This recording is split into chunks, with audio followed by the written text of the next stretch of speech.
Hello बच्चों, good afternoon to everyone. आज हम फिजिक्स स्टार्ट करने वाले हैं। अब तक हमने बेसिक मैथ पढ़ी थी, तो फिजिक्स की जो पहली यूनिट है वो है यूनिट्स एंड डायमेंशन। आराम से पढ़िए, आराम से समझिए। हम इसको 5 से 6 दिन में कवर करेंगे। Units and dimensions. सबसे पहली चीज़ आती है फिजिकल क्वांटिटीज़। Physical quantities. अब ये बताओ फिजिकल क्वांटिटीज़ क्या होती हैं। बेसिकली मान लो दो दोस्त मिलते हैं, अगर कभी क्लास के बाद तो बात करते हैं, यार आज मैंने बहुत सुंदर लड़की देखी है। या दो जब बच्चियां मिलती हैं तो वो भी कह सकती हैं, यार वो तो बहुत अच्छा लड़का है। तो अब कोई कितनी सुंदर है या कोई कितना अच्छा है, ये क्या आप नाप सकते हैं? Is there any measurement to define how much beautiful is someone और how much nice is someone? अरे बाप रे यार, आज तो मैं बहुत दुखी हूँ। अरे भाई तो दुखी है, पर कितना दुखी है ये कौन जानता है? अरे यार आज तो मैं बहुत खुश हूँ, बहुत ज़्यादा खुश हूँ। तो कितना ज़्यादा खुश है, क्या आप उसको नाप सकते हैं? You can not measure the feelings. तो ये सारी चीज़ें, अरे मैंने कल बहुत सुंदर सपना देखा, बहुत अच्छा सपना देखा यार, कितना अच्छा, अरे यार पूछ मत, बहुत ही अच्छा देखा। तो भाई क्या आप अच्छे को नाप सकते हैं? नहीं नाप सकते। तो ऐसी क्वांटिटीज़ जिनको हम नहीं नाप सकते वो होती हैं नॉन फिजिकल, और जिनको हम नाप सकते हैं, जिनको मेज़र कर सकते हैं, वो होती हैं फिजिकल क्वांटिटीज़। तो हम लिखते हैं the quantities which can be measured are called physical quantities। उनको कहा जाता है फिजिकल क्वांटिटीज़। और फिजिक्स में क्या होता है बच्चों, पहले क्या था, 3 तरह की फंडामेंटल क्वांटिटी थी। उसके बाद में जैसे जैसे फिजिक्स डेवलप हुई तो 7 तरह की क्वांटिटीज़ बनाई गई एसआई सिस्टम के अंदर। सिस्टम ऑफ यूनिट्स बोला जाता है उसको। तो सबसे पहले हम पढ़ लेते हैं कि फिजिक्स में जो बेसिक क्वांटिटीज़ होती हैं उनको बोलते हैं फंडामेंटल क्वांटिटीज़। तो जब फिजिक्स का डेवलपमेंट हुआ, बेसिकली जब न्यूटोनियन मैकेनिक्स डेवलप हुई न्यूटन वाली, तो 3 बेसिक क्वांटिटीज़ थी, क्योंकि this thing was all about the motion of a particle and motion is because of displacement of the body. So initially there were in the world 3 fundamental quantities. What these were? Mass, length and third one was time. Okay, पहला mass, दूसरा length और तीसरा time. Length का मतलब होता है लंबाई। Okay, अब मास जो है ये क्या है, लेंथ क्या है और टाइम क्या है, इसको कैसे डिफाइन करें? मास की यूनिट क्या होती है? किलोग्राम। LENGTH। एक मिनट, स्पेलिंग सही कर लेते हैं। लेंथ, इसकी यूनिट क्या होती है बेटा? मीटर। और टाइम को किस में नापा जाता है? सेकेंड में। पर क्या था अब एक कहानी सुनो। जैसे क्या था कि पहले जम्मू कश्मीर का कोई आदमी है, अगर वो महाराष्ट्र में आएगा तो क्या महाराष्ट्र की बोली वो बोल पाता था? नहीं, उसको मराठी नहीं आती है। If someone from Maharashtra will go to Assam, Jammu Kashmir, Rajasthan और any other place, Tamil Nadu, whether he will be able to speak Tamil, Asami language और द JNK लैंग्वेज? नो। तो the people were like aliens. वो क्या थे, एक दूसरे को समझते नहीं थे, यानी कि उनको अब एक दूसरे की भाषाएं समझ में नहीं आती थी। फिजिक्स भी जब डेवलप हुई तो ये प्रॉब्लम थी, हर कंट्री में इनको नापने का तरीका अलग अलग था। चीज़ें तो कॉमन थी, भाई सभी कपड़े खरीदते थे, एक लंबाई के कपड़े लेते थे, एक पर्टिकुलर लेंथ यूज़ करते थे चीज़ों को बनाने में। ऑब्जेक्ट्स लेते थे तो मास यूज़ करते थे, परंतु उनके तरीके अलग अलग थे। तो देयर वर 3 सिस्टम्स। ये है, there are 3 systems in use. कौन कौन से थे? पहला था CGS, दूसरा था FPS और तीसरा था MKS। इन तीनों सिस्टम्स में इन तीनों चीज़ों को अलग अलग यूनिट्स में नापा जाता था। जैसे यहाँ पे हम लिखते हैं मास, LENGTH, लेंथ, और तीसरा क्या था अपने पास बच्चों, टाइम। अब CGS का मतलब क्या है, सेंटीमीटर ग्राम सेकेंड, यानी लेंथ की यूनिट क्या थी यहाँ पे, सेंटीमीटर, मास की यूनिट क्या थी, ग्राम्स, और टाइम की यूनिट क्या थी, सेकेंड, CGS सिस्टम के अंदर। FPS में क्या थी, फुट या फीट पाउंड सेकेंड, तो लेंथ की unit feet pounds second. MKS में क्या थी, यही चीज़ें, लेंथ को नापते थे मीटर में, मीटर, टाइम को सेकेंड में, मीटर किलोग्राम सेकेंड बोलते हैं इसको, और मास को नापा जाता है किलोग्राम में। तो जो यूरोपियन कंट्रीज़ थे, जैसे ब्रिटेन है, फ्रांस है, जर्मनी, कहीं पे FPS सिस्टम चलता था, कहीं पे CGS चलता था, और कहीं पे MKS चलता था। जैसे मान लीजिए 2 डिफरेंट प्लेसेस थे शुरू में, मान लीजिए एक स्टेट हमने लिया राजस्थान, एक स्टेट लिया हमने महाराष्ट्र। जो पोटैटो है अभी, उसको कोई बोलता था कालू, कोई बोलता था भालू, कोई बोल सकता था जालू। तो सब एक साथ मिले, यार ये तो बड़ी प्रॉब्लम हो जाएगी। मान लो हम इधर से उधर गए, तो हम कालू ख़रीदना चाहते हैं, या भालू ख़रीदना चाहते हैं, या मालू ख़रीदना चाहते हैं। सबने डिसाइड किया यार चलो एक काम करते हैं, इसका कॉमन नाम आलू रख देते हैं। तो सभी ने क्या कहा कि ठीक है भाई, हमें रिसर्च वर्क में और एक्सपेरिमेंट्स में या एक्सचेंज करने में सहूलियत हो, इसके लिए हम क्या करते हैं, MKS सिस्टम को एक्सेप्ट करते हैं। तो MKS system is the better system and the latest system, mass, kilogram and second. Somehow this system FPS is also in use. आपने देखा होगा रेसलिंग जो होती हैं, जितनी भी कुश्ती की प्रतियोगिताएँ होती हैं रेसलिंग वाली, WWF वगैरह, वहाँ वेट किस में नापते हैं, आज की डेट में भी पाउंड्स में नापा जाता है। एनीवेज, तो हम फाइनली ये लिखते हैं कि लेटेस्ट सिस्टम कौन सा है हमारे पास, metre kilogram second. So M stands here for metre, K is for kilogram and S is for second. ये मीटर है लेंथ की यूनिट, किलोग्राम है मास की यूनिट, और सेकेंड है किसकी, टाइम की यूनिट। ओके बच्चों, तो ये 3 सिस्टम और इनके अंतर्गत इनकी यूनिट्स हैं। तो अब ये जो यूनिट्स हैं, देखिए फंडामेंटल क्वांटिटीज़ कौन सी हुई, पहले शुरुआत में जो थी मास, लेंथ और टाइम। इनकी जो यूनिट्स हैं, ये वाली किलोग्राम, मीटर, सेकेंड, इनको क्या कहा गया बेटा, they are called fundamental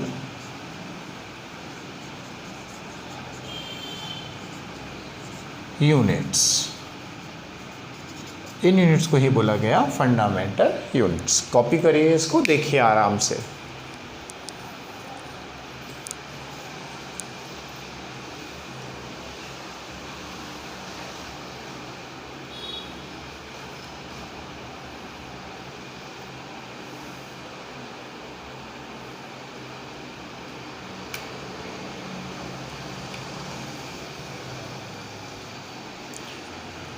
centimetre, gram, seconds, foot, pound, second, metre, kilogram, second.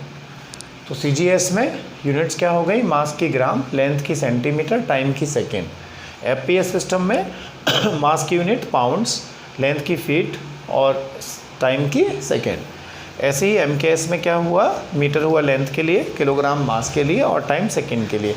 कौन सी यूनिट कॉमन है तीनों सिस्टम के अंदर, टाइम की यूनिट कॉमन है, सेकेंड। ओके, तो ये 3 सिस्टम काम में आते थे शुरू में, 3 फंडामेंटल क्वांटिटी के लिए, मास, लेंथ और टाइम के लिए। देखिए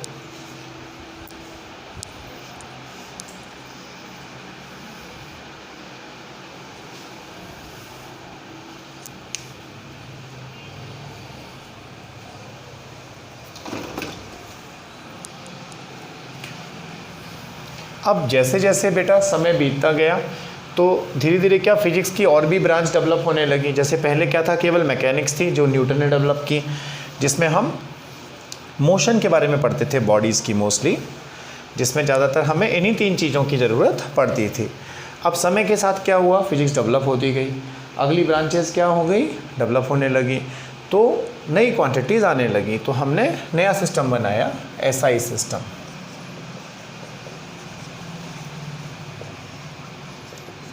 SI सिस्टम में 7 यूनिट काउंट की गई। देखिए, मास,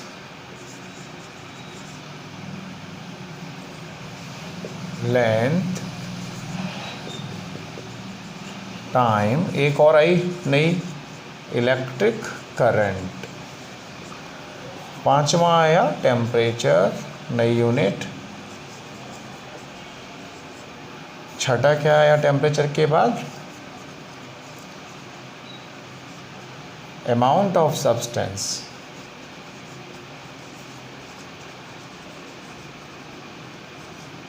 और एक लास्ट में लिया गया ल्यूमिनियस इंटेंसिटी। यहाँ तक तो पता था हमें मैकेनिक्स में। धीरे धीरे क्या हुआ, करंट डेवलप होने लगी, यानी लोगों को लाइट की आवश्यकता पड़ने लगी तो लोगों ने क्या किया, करंट का आविष्कार किया। फिर हीट में जेम्स वाट थे जो अपनी दादी के पास बैठे थे। बेटा एक दिन दादी उनकी खाना बना रही थी, चावल उबल रहे थे, तो उन्होंने देखा यार उसके ऊपर प्लेट रखी थी। The plate which was covering the vessel was getting pushed up due to the steam, so he have invented the entire heat branch. तो उनकी वजह से क्या डेवलप किया गया, temperature was considered as a fundamental unit. Then amount of substance, this is all about dealing with the periodic table of chemistry. तो ये somehow हम इसको केमिस्ट्री में यूज़ करते हैं। ल्यूमिनस इंटेंसिटी क्या है, जैसे आपने देखा होगा ल्यूमिनस का इन्वर्टर आता है बेटा, तो कहाँ पे कितनी लाइट होगी उसके बारे में कैलकुलेशन होती है। मास की यूनिट क्या हो गई, किलोग्राम, लेंथ की यूनिट क्या हुई बेटा, मीटर, टाइम की यूनिट क्या हुई, सेकेंड, इलेक्ट्रिक करंट की यूनिट क्या है, एम्पियर, टेम्परेचर की यूनिट केल्विन, और अमाउंट ऑफ सब्सटेंस को किस में नापते हैं हम, मोल में, मोल्स। ल्यूमिनस इंटेंसिटी को किस में नापा जाता है, कैंडिला। तो इनको बोलते हैं फंडामेंटल यूनिट्स।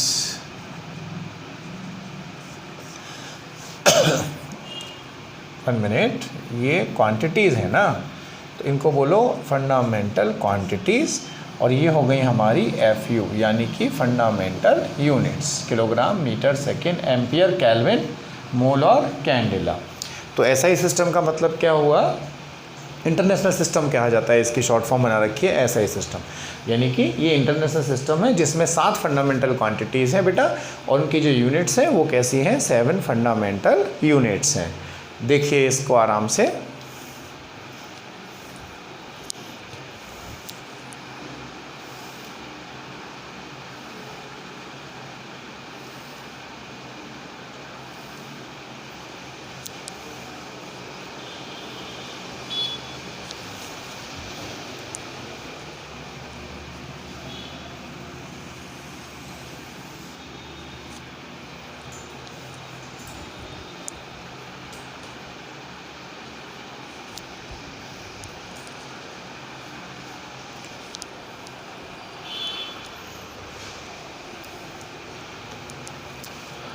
अब बात आती है सप्लीमेंट्री यूनिट्स की।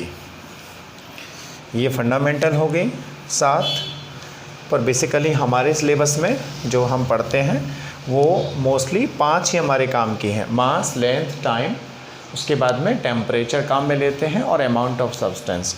और जब हम सेकेंड फिजिक्स पढ़ेंगे 12th क्लास वाली, तो वहाँ पे हमारे काम में इलेक्ट्रिक करंट भी आती है। अब देखिए ज़रा,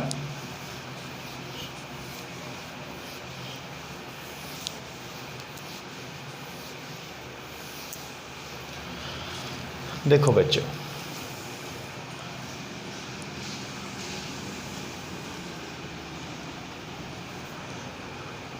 ये है अपनी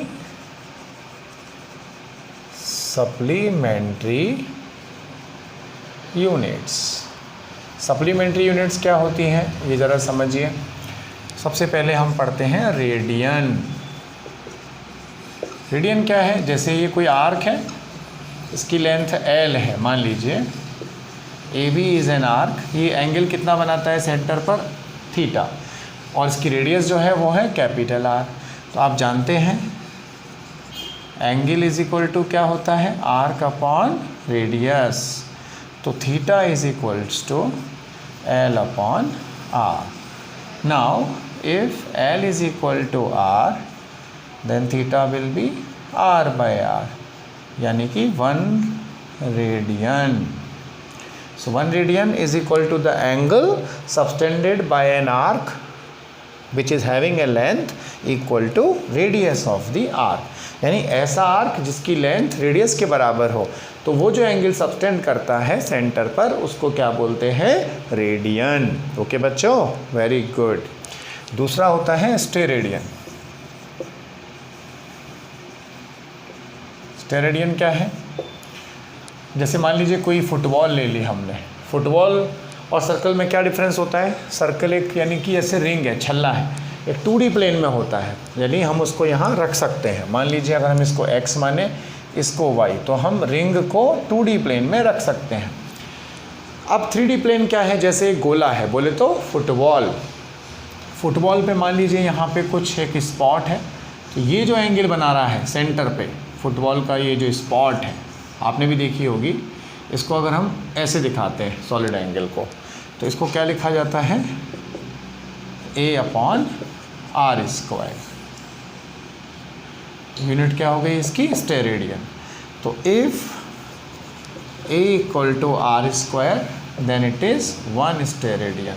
यानी सॉलिड एंगल किसके बराबर होता है? 1 steradian is equal to the angle subtended by an area which is equal to radius of the sphere. यानी अगर हम एक स्फीयर लें, उसके ऊपर एक इतना एरिया लें जो कि रेडियस स्क्वायर के बराबर हो, तो वो जो एंगल सबटेंड करेगा सेंटर पर 3D में, वो एंगल क्या कहा जाता है? Solid angle.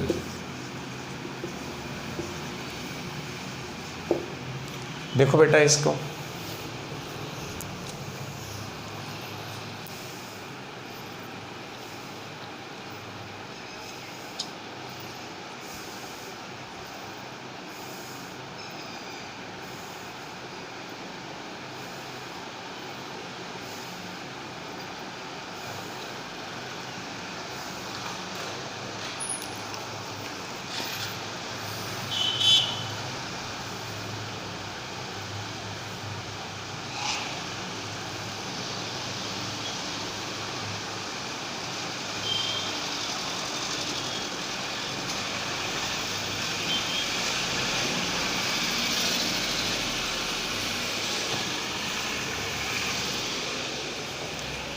अब जो अगली चीज़ है वो क्या है?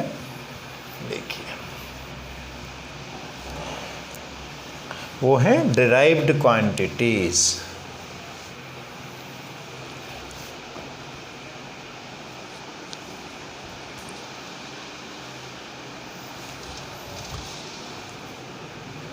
बच्चों, डिराइव्ड क्वांटिटीज़। अब जैसे ड्राइव्ड क्वांटिटीज़ क्या होती हैं?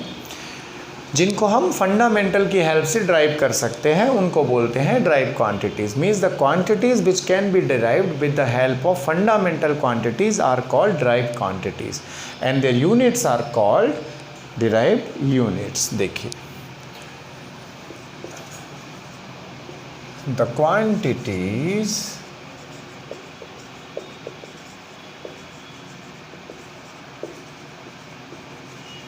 which can be derived by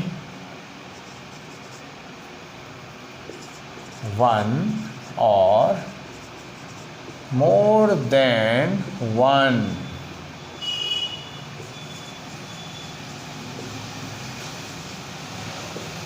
fundamental quantities are called derived quantities। यानी कि ऐसी क्वांटिटीज़ जिनको हम ड्राइव कर सकते हैं, किससे? एक या उससे ज़्यादा। Actually sorry, there is a problem. एक क्वांटिटी तो कैसे हो जाएगी? बाय 2 और मोर देन 2 फंडामेंटल क्वांटिटीज़। तो कम से कम ड्राइव के लिए कितनी क्वांटिटीज़ होनी चाहिए? 2। तो वो जो क्वांटिटी आएगी वो क्या होगी? डिराइव्ड। इसका एक एग्जांपल समझो बेटा। जैसे कोई हमसे पूछे कि भाई स्पीड कैसी क्वांटिटी है, ये बताओ। तो स्पीड क्या होती है?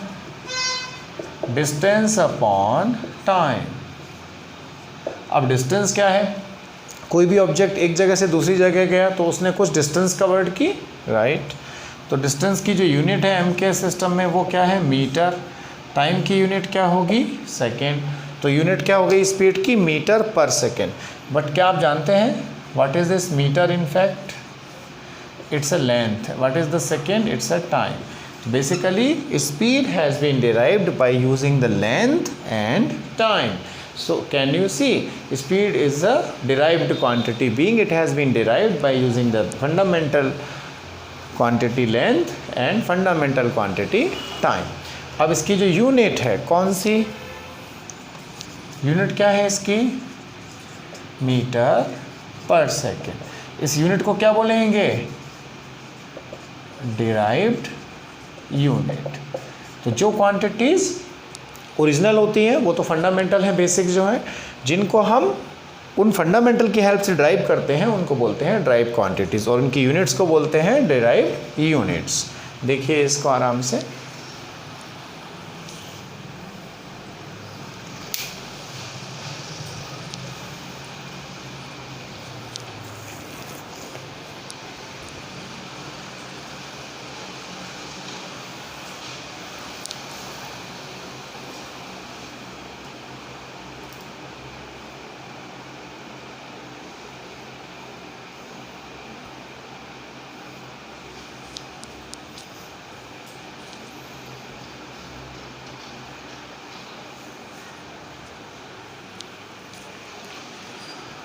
तो अगर डेफिनेशन फिर से कंसाइज करें तो quantities which can be derived by two और more than two quantities, two fundamental quantities are called drive quantities.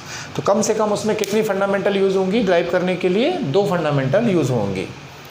अब आगे बढ़ेंगे, अब हम डायमेंशंस की बात करेंगे।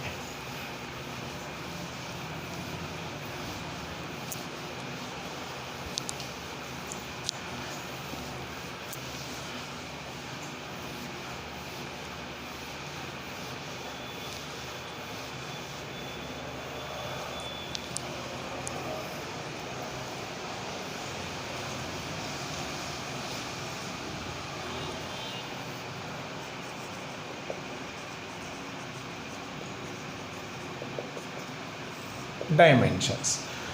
अब basically what are the dimensions? Dimensions are the powers which we are using over symbols of fundamental quantities to represent a physical quantity. यानी एक physical quantity को represent करने के लिए fundamental quantities के symbols जो हैं उनके ऊपर जो power लगाते हैं उसको बोलते हैं उनकी dimension, और इन सबसे मिलकर जो बनता है वो बनता है dimensional formula। तो हम इसको लिखेंगे the powers used over symbols of fundamental quantities to represent a physical quantity are called their dimensions, उनको कहते हैं उसकी डायमेंशन। अब हम आपको डायमेंशन निकालना बताते हैं कि डायमेंशन निकालते कैसे हैं। ये है अपना steps to calculate the dimensions।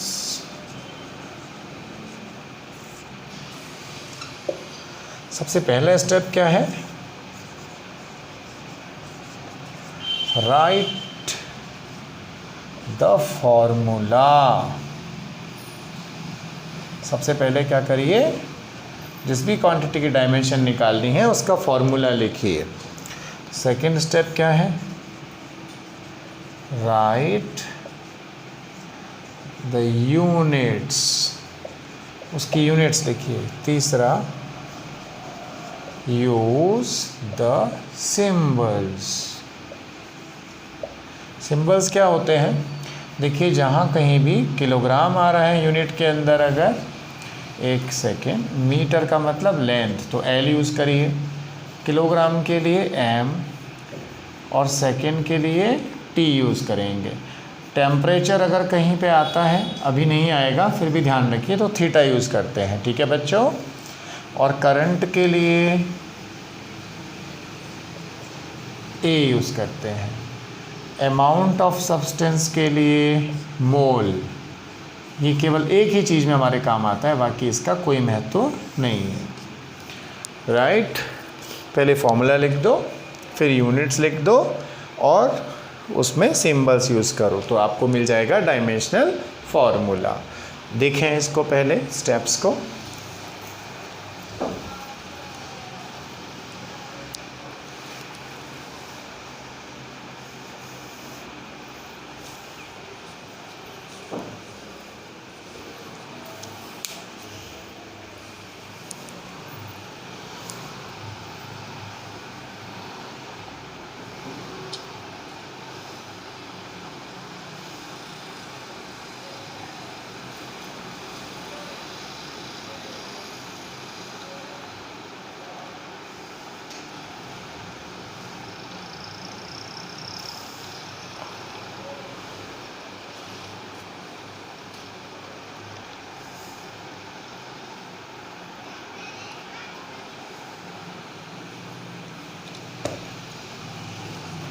अब इसको हम इस्तेमाल करेंगे कि भाई डायमेंशन निकालें कैसे। देखिए सबसे पहले मैं एरिया के बारे में बात करता हूँ। किसी भी चीज़ का एरिया, एरिया बेसिकली क्या होता है, मीटर स्क्वायर, या हम मान लें कोई शेप ले ली हमने, ये रेक्टेंगल, तो ये लेंथ है, ये विड्थ है, लेंथ इंटू विड्थ। सबसे पहले फॉर्मूला लिखा, एरिया क्या होगा इसका, मीटर स्क्वायर, क्योंकि लेंथ और विड्थ को मीटर में नापेंगे। मीटर स्क्वायर का मतलब क्या क्या यूज़ करना पड़ेगा, सिंबल एल, तो क्या आएगा L2। तो ये मीन्स इसका डायमेंशनल फार्मूला जो है that becomes m0 L2 T0।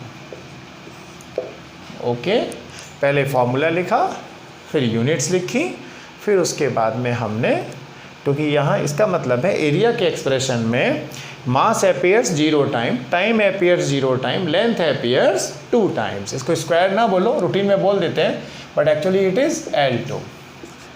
कोई हमसे कहे भाई वॉल्यूम की डायमेंशन निकालिए, किसी भी क्यूब के लिए, स्फीयर के लिए, कुछ भी रहने दो, length into width into height.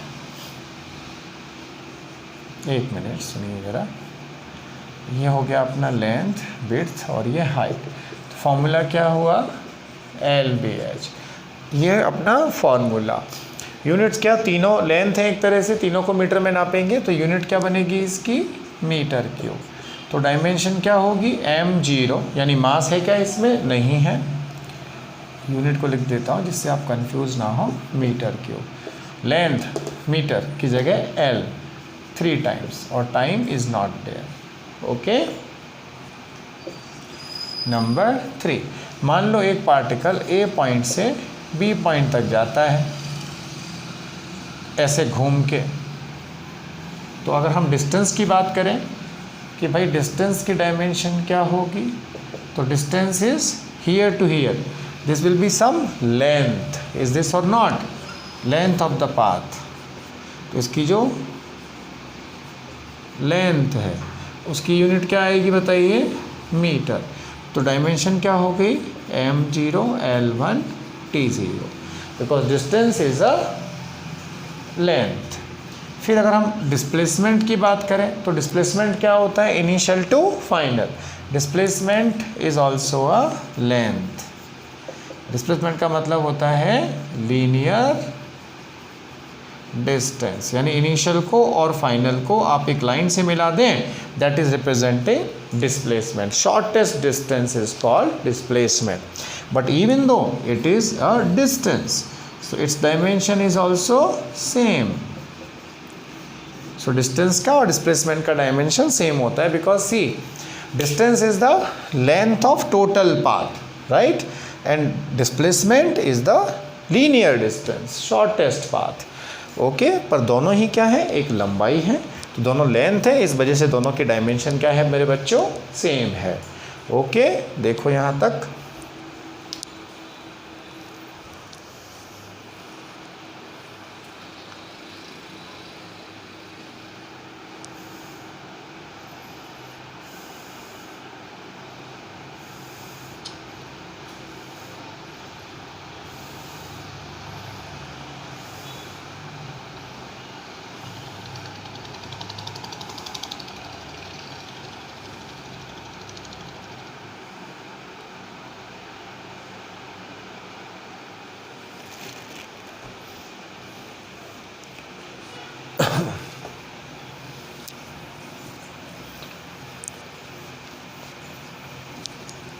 अब जैसे हम स्पीड की बात करते हैं कि भाई स्पीड की डायमेंशन क्या होगी।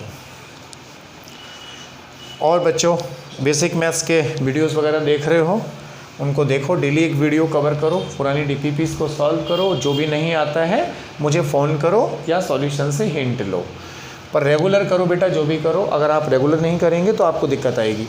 एक बच्चे ने सवाल पूछा इंटीग्रेशन का, जो कि 5th वीडियो का था, जबकि उसने पहला वीडियो इंटीग्रेशन का जो फर्स्ट सेकंड है ना, वो फर्स्ट देखा ही नहीं था और 3rd का सवाल पूछ रहा था। तो प्लीज़ ऐसा ना करें, सीक्वेंस में चलें मेरे बच्चों। देखो नंबर 4, स्पीड क्या होती है, डिस्टेंस अपॉन टाइम। भाई स्पीड का यही फॉर्मूला है, यूनिट लिखो इसकी क्या होगी, डिस्टेंस को नापते हैं मीटर में, टाइम को नापते हैं सेकेंड में। तो मीटर का मतलब L, क्योंकि मीटर क्या है, एक लंबाई है, लेंथ को रिप्रेजेंट करता है, बताया था ना अभी आपको। मीटर के लिए सिंबल L और सेकेंड के लिए T। तो इसको ऐसे लिखते हैं, स्पीड को V से दिखाते हैं जनरली। डायमेंशन ऐसे बंद कर देते हैं ब्रैकेट में, it means dimension of speed इस T ऊपर जाएगा तो LT-1, या तीनों के साथ लिखना है तो अगर आप M नहीं लिखे तो भी चलेगा, पर थोड़ा M लिख देते हैं तो ये सुंदर दिखाई पड़ता है। पैकिंग का ज़माना है तो इसको सुंदर पैक करिए, M0L1 T-1। ये हो गया बच्चों आंसर। अब अगला हम लेते हैं जैसे वेलोसिटी के बारे में। What's the velocity? Again velocity is displacement over time. Now what is the displacement again? Displacement is the shortest distance. So somehow unit क्या आएगी, डिस्प्लेसमेंट की यूनिट भी वही होती है भैया, मीटर, टाइम की सेकेंड। तो डायमेंशन क्या हो गई, LT-1। वेलोसिटी को भी V से दिखाते हैं। दोनों में फ़र्क क्या होता है ये बताओ। स्पीड जो है वो स्केलर होती है, जबकि वेलोसिटी कैसी क्वांटिटी है बच्चों, वेक्टर क्वांटिटी है। ये वेक्टर क्या है मैं आपको समझा दूंगा, वेक्टर लगा दो भले से, not a problem. Okay right, देखिए इसको फिर मैं बैठाऊंगा एक साथ। पहले फॉर्मूला लिखा, फिर यूनिट लिखी, फिर सिंबल्स का इस्तेमाल किया, तीनों को यूज़ करते हुए फाइनल फॉर्मूला लिखा। अब कोई हमसे पूछे स्पीड में मास की डायमेंशन क्या है, 0 है, यानी मास दूर दूर तक कहीं नहीं है। लेंथ की डायमेंशन क्या है, 1 है, और टाइम की डायमेंशन क्या है बेटा, -1 है। ठीक है। कोई पूछे वेलोसिटी में क्या है, टाइम की डायमेंशन -1, यानी time appears here but it appears in the denominator. Okay, that is the meaning of its dimension, and this complete is called dimensional formula with the M, L and T. Here like it is a dimensional formula of speed. Individual powers are representing what? The dimensions of a specific quantity, like length is 1, time dimension -1 and mass dimension is 0. Copy करो बच्चे।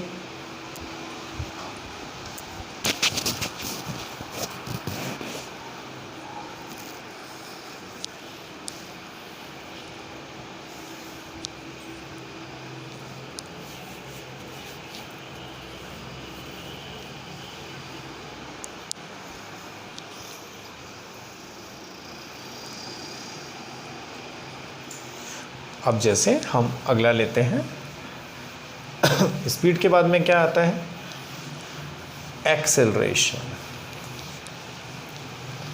Quantities को पहले थोड़ा थोड़ा समझना भी ज़रूरी है, जब भी आप इसको निकाल पाएंगे। बेसिकली इस चैप्टर में सारे आगे के सिलेबस की पूरी डायमेंशन पहले दी गई है। तो नॉर्मली ऑफलाइन में मैं इसको पहले नहीं पढ़ाता हूँ, पहले मैं वेक्टर पढ़ाता हूँ, पर क्योंकि यहाँ समय है मेरे पास तो मैं आपको वीडियो में सब समझाता हुआ चलूँगा। ठीक है,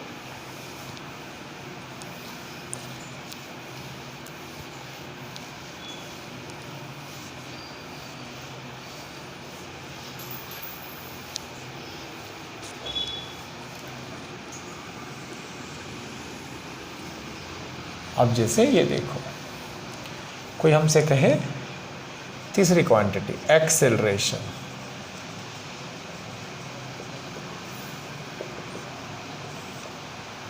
एक्सेलरेशन ON, एक्सेलरेशन का फॉर्मूला क्या होता है? Change in velocity upon time. इसका मतलब समझो, आपने 9th-10th में पढ़ा होगा। जैसे मान लो कोई यहाँ पे कार है, ये 5 मीटर पर सेकेंड की स्पीड से जा रही है और 2 सेकेंड के बाद उसी डायरेक्शन में इसकी वेलोसिटी हो जाती है 9 मीटर पर सेकेंड। तो हमसे पूछा जाता है कि एक्सेलरेशन क्या है। तो एक्सेलरेशन क्या होता है बेटा? Change in velocity. क्योंकि ये डायरेक्शन सेम है तो फाइनल वेलोसिटी क्या है? 9, इनिशियल क्या है? 5, तो चेंज कितना? v minus you, 9 minus 5 upon time कितना? 2 सेकेंड में ये चेंज हो रहा है तो ये 4/2। तो एक्सेलरेशन कितना आया? 2 मीटर पर सेकेंड स्क्वायर। तो ये मतलब होता है एक्सेलरेशन का। जब कोई बॉडी की स्पीड बढ़ती है तो एक्सेलरेशन कैसा होता है? पॉजिटिव। अगर कम होती है तो एक्सेलरेशन होता है नेगेटिव। उसको बोलते हैं बेटा हम रिटार्डेशन। ओके, एनीवेज हम यहाँ इसकी डायमेंशन लिखना चाहते हैं। तो एक्सेलरेशन की अगर हम इसका फॉर्मूला लिखा हमने, क्या है? डेल्टा v/t, ये फॉर्मूला। यूनिट क्या होगी इसकी? Metre per second. Change in velocity की देखो बेटा, लास्ट में 9 है, शुरू में 5 थी, तो चेंज कितना? 4 मीटर पर सेकेंड। तो चेंज इन वेलोसिटी की यूनिट भी क्या होगी? Metre per second. और टाइम कितना है? सेकेंड्स में। क्या मिलेगा मीटर के लिए? L, ये सेकेंड का स्क्वायर। तो डायमेंशन क्या आ गई बताओ? L/t-2 means dimension of acceleration is m0 L1 t-2। Copy करो बेटा इसको, 1 मिनट।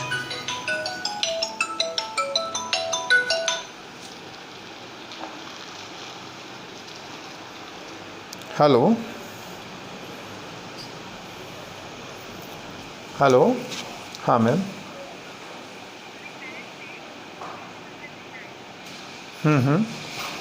मैं क्लास में हूँ मैडम, अभी रिकॉर्डिंग कर रहा हूँ। कोई बात नहीं, एनीवेज उनको आप अभी टाइम कितना हो रहा है?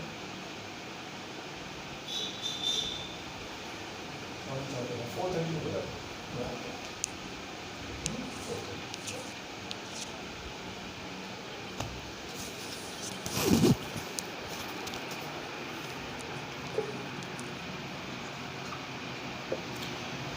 कुछ नहीं बेटा, आपके जैसे एक बच्चे के पेरेंट हैं, वो मिलना चाहते हैं तो उनसे बात कर रहा था। अब आगे बढ़ेंगे।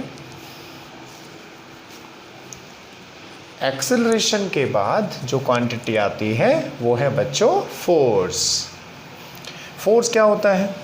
किसी चीज़ को फोर्स करना। जैसे आपके मम्मी पापा फोर्स तो नहीं करते आपको कि बेटा पढ़ाई कर पढ़ाई कर।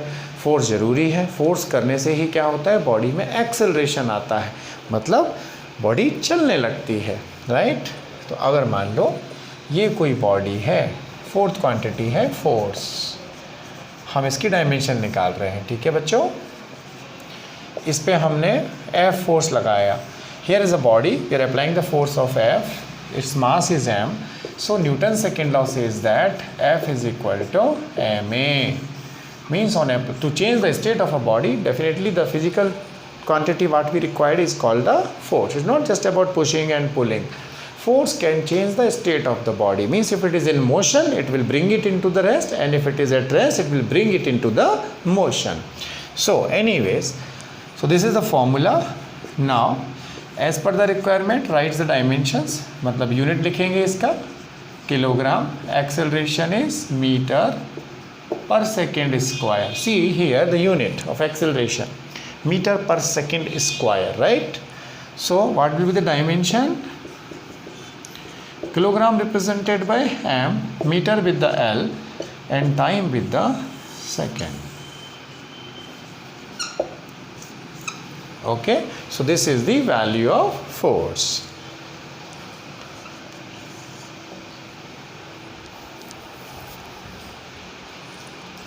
So if someone asks you what is the dimension of mass in the force, so this is, बच्चे बोलते हैं सर कुछ दिखाई नहीं दे रहा, यहाँ तो डायमेंशन है ही नहीं। अरे भैया है, जिसका कोई नहीं होता उसका भगवान होता है, और भगवान कितना होता है पूरी दुनिया में? एक होता है। तो ये देखो, इसको ऐसे लिख दो m1 l1 t-2। Dimension of m is 1, dimension of l is 1, dimension of time is -2। Next is work. What is the work? Force into displacement. So W is equal to F dot S. F की dimension अब हमें सीधे याद रखनी है, क्योंकि हम इसको बार बार लिखेंगे तो तकलीफ होगी। एनीवेज आप चाहें तो लिख सकते हैं, एक और ले लेते हैं, kilogram metre per second square. S का मतलब है डिस्प्लेसमेंट। ये फॉर्मूला होता है बेटा वर्क का। अगर किसी बॉडी पर फोर्स लगाया जाए और बॉडी डिस्प्लेस हो जाती है तो वर्क होता है F इंटू एस। ये हो गया अपना मीटर। तो क्या बना यूनिट वर्क का एम के सिस्टम में? kg मीटर स्क्वायर सेकेंड -2, ये यूनिट आ गई। तो अगर हम अब डायमेंशन लिखें, so dimension of work is how much? This is ml2 t-2.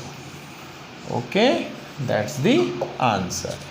देखो बेटा, इसको रट लेना, ml t-2 फोर्स का, और वर्क का क्या है? ml2 t-2। शुरू में आपको निकालने पड़ेंगे, करते करते आप जब डेली इन्हें याद करेंगे 6 दिन बाद में आपको रट जाएंगे, ये आपके खून में चले जाएंगे।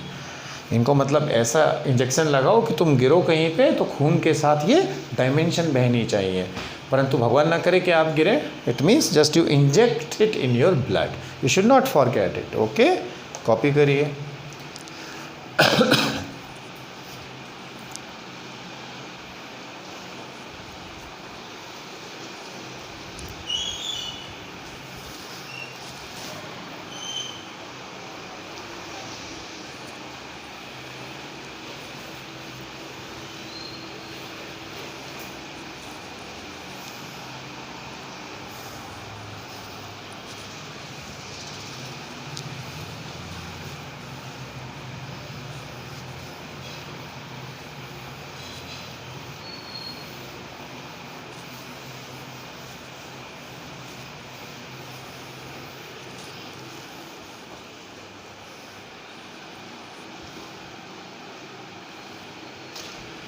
Now the next is 6th. We can calculate dimension of like power. What is the power? Power is rate of work done. In differentiation I have explained you the rate of doing work by a machine, person or device is known as its power. Power क्या होती है बेटा? कार्य करने की जो rate होती है, वर्क करने की जो रेट है कि कोई मशीन कितना ज़्यादा काम करती है कितने कम समय में, वो ज़्यादा पावरफुल होती है। तो अब इसकी डायमेंशन देखो, यहाँ के आगे बार बार यूनिट लिखना थोड़ा टफ हो जाता है, तो उम्मीद करते हैं कि आपको ये याद हो जाएगा। वर्क की डायमेंशन ml2 t-2 और ये टाइम की dimension t। So the dimension of power is how much? ml2, एक ऊपर जाएगा, -2 है तो और -1 पावर आ गई एक। देखो बच्चों, ये तो बताया होगा आपकी मैडम ने, पावर जुड़ जाती है ना बेस सेम है तो -2 -1, यानी क्या डायमेंशन आ गई पावर की? ml2 t-3। Okay, right, copy करिए।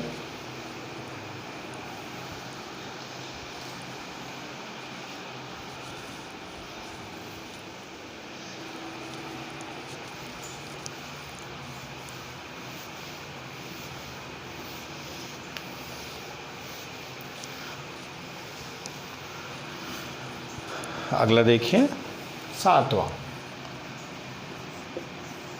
अगली क्वांटिटी है मोमेंटम। मोमेंटम क्या होता है बेटा, ध्यान से सुनो। मान लो कोई हमारे पास m मास की बॉडी है और ये v वेलोसिटी से जा रही है, then product of mass and velocity is called momentum. Mass और वेलोसिटी का जो प्रोडक्ट है उसको बोलते हैं momentum. So what is its unit?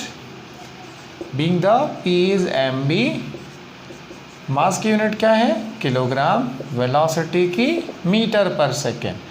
तो डायमेंशन ऑफ p, ये p पावर है, ध्यान रखना, यहाँ ये p मोमेंटम, मोमेंटम का सिंबल भी p होता है। तो क्या आ गई डायमेंशन? kg के लिए m, मीटर का l, टाइम का, सेकेंड का t-1। So it is ml t-1।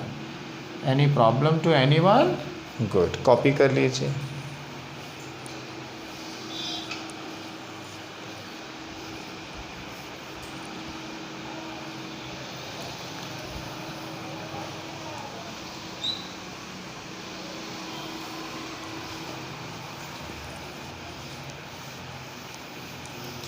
अब हम लेंगे अगला वाला 8 नंबर। फिजिक्स में एक क्वांटिटी होती है जिसको कहते हैं इम्पल्स। आपने अक्सर देखा होगा that boy is very impulsive, that girl is very impulsive. Impulse में कुछ नहीं करना चाहिए, कई कोचिंग डाल रखी है लोगों ने इम्पल्स के नाम से। क्या होता है? When you apply a large amount of force on a body for a small time, then product of force and time is called impulse.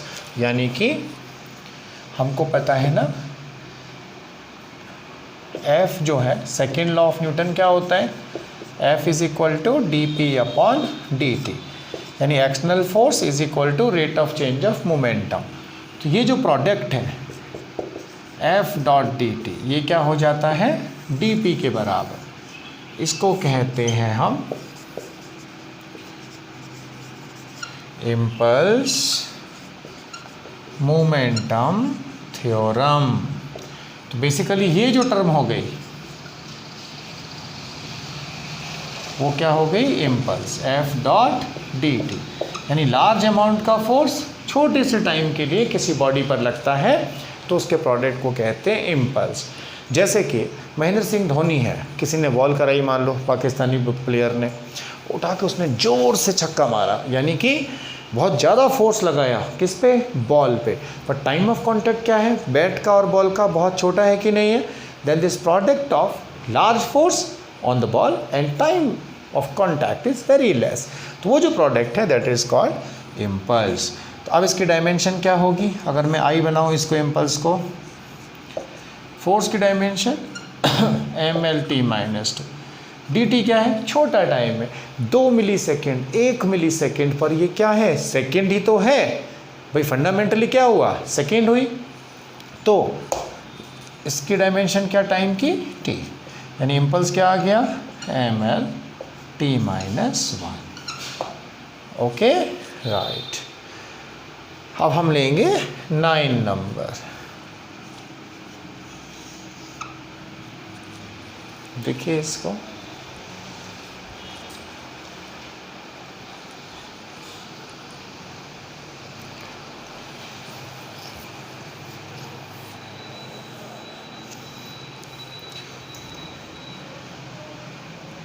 Nine number पे हम लेते हैं फ्रीक्वेंसी। फ्रीक्वेंसी क्या होती है? Number of turns revolved by a particle in 1 second, यानी एक particle 1 second में कितने चक्कर लगाता है उसको कहते हैं फ्रीक्वेंसी। और फ्रीक्वेंसी का फॉर्मूला क्या होता है? Reciprocal of time period. Time period क्या है किसी भी बॉडी के लिए? एक चक्कर करने में वो कितना टाइम लेती है, और फ्रीक्वेंसी क्या है कि 1 सेकेंड में वो कितने चक्कर लगाती है। So they are reciprocally attached. Time period is the time taken by a body to complete a cycle, whereas the frequency is what, that how many cycles it's going to complete in 1 second. So frequency का formula होता है 1/t. तो dimension क्या आ जाएगी frequency की बच्चों, 1/T या कहिए t-1. तो फॉर्मूला क्या बन गया इसका, m0 L0 t-1. आज के लिए इतना बहुत है. ये 9 डायमेंशंस आप पहले याद करें आज पूरी, और ड्राइव करके देखें इनको, आपको मज़ा आएगा. जो नहीं आता है मुझे ग्रुप में भेजें, आगे हम लेक्चर कंटिन्यू करेंगे. और ठीक है बच्चों, मस्त रहो आप लोग, स्वस्थ रहो. हर तरह से कोई भी परेशानी आए तो मुझे बताओ, और तुम्हारे जो भूले बिसरे साथी इधर उधर भटक गए हैं उनको भी सही रास्ता दिखाओ. 11th-12th में सही फाउंडेशन है तो आपको कोई भी ताकत दुनिया की रोक नहीं सकती फिजिक्स में अच्छा परफॉर्मेंस करने से. कुछ सजेशंस हैं तुम्हारी तो मुझे वो भी बताओ बेटा. तुम मेरे ऐसा महसूस करो मेरे खुद के बच्चे हो तुम, और कोई भी तकलीफ़ तुम्हें आ रही है तो feel free to ask me. Okay, and it's my pleasure to help you out. Okay, thank you बच्चों. और कुछ कहना सुनना हो तो बताइए. 50 मिनट का लेक्चर पर्याप्त है, डेली इतना ही रखेंगे और धीरे धीरे अपन प्रैक्टिस करेंगे. तुम्हारा मॉड्यूल जो है, जिन बच्चों को नहीं पहुंचा है मंथन सर से बात करो, वो आपको डिस्पैच कर दिया जाएगा, तो वहाँ से आप प्रैक्टिस करेंगे. इसका चैप्टर होने के बाद में असाइनमेंट और डीपीपी आपको दे दी जाएगी. थोड़ा चैप्टर आगे बढ़ने दो. कई बच्चे कहते हैं पहले लेक्चर से आज डीपीपी दे दो. ऐसा नहीं होता, पहले आप थोड़ा पढ़ लो 30-40%, उसके बाद में पहले 10-15% का डीपीपी बना के आपको पोस्ट कर दिया जाएगा या ग्रुप पे डाल दिया जाएगा. ठीक है बच्चों, अब ख़त्म करता हूँ. अगले लेक्चर क्रैश का बनाऊँगा. तब तक के लिए आज्ञा दीजिए. नमस्कार.